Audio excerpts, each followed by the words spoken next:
The story of a people is told best by those who live it out daily. And when the history of that community is informative, inspirational, and insightful, it should then be shared with the world. The Clio Exchange does I'm in the that. process of writing a book now, and I look back on those experiences, and I've learned from those experiences, and I smile as I reminisce about the things that have occurred in my life. There are many people who have been role models for me. I think one of the people who was probably most influential in my life was Dr. Roswell Beck, who was the only black physician in my hometown. And as I was leaving to go to South Carolina State, I had to take a physical, and just to get into state, not regarding football or anything, but I had to take a physical. We were a poor family. My sister gave me money to pay the doctor for the physical. So after he gave me the physical and I went to pay him, he said, "I don't want your money." He said, "All I want you to do is make something of your life."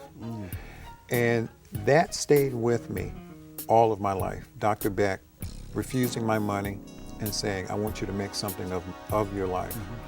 And so all those days on the football field at South Carolina State, all those days with the New York Giants, and after football, that always sort of resonated through my brain. Make something of yourself. Isn't it amazing that the small things that someone might say to you has such an impact on your life? Yeah, just that little small bit of kindness. Yes.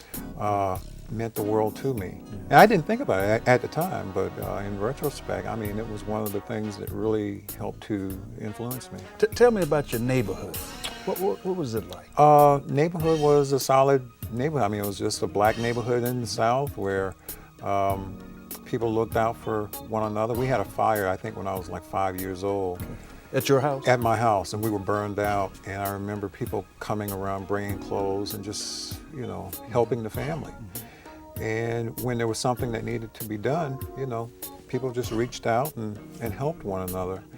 And it was more about community. It was more about family. Everybody was my family. Yeah. When I was in the first grade, my teacher was one where, the people who she sort of instilled in us as a whole to have pride within yourself and in your race and to make something of yourself.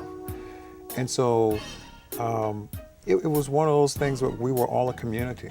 And while I was 5, 6, 7, 8 years old and was not aware of certain things at that time, it was what I was used to. Yeah. And one of the things that I recall, you're talking about a village raising a kid, is the same thing. I would go out and get in trouble, and the first thing I would always do is look around and see who's watching.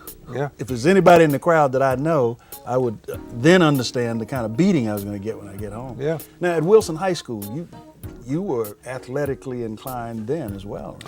Well, I was a goofy kid, as I was growing up. Really? But I went out for football because some of my friends were going out for football, and I'd gone through a growth spurt. And I remember going to a football game on Friday night, and I think I was probably in the 7th or 8th grade.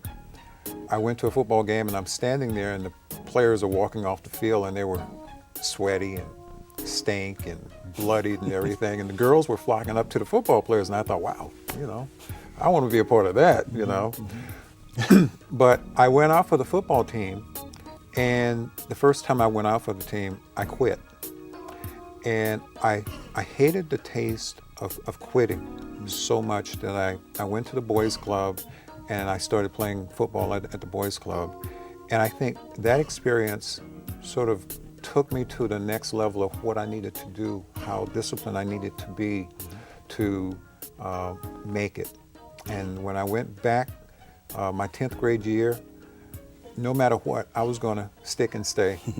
And I made the football team, and the rest is history. I mean, had it not been for that bitter taste of quitting, that first time I went out for football, I probably would be someplace else right now with a number on my back. Yeah.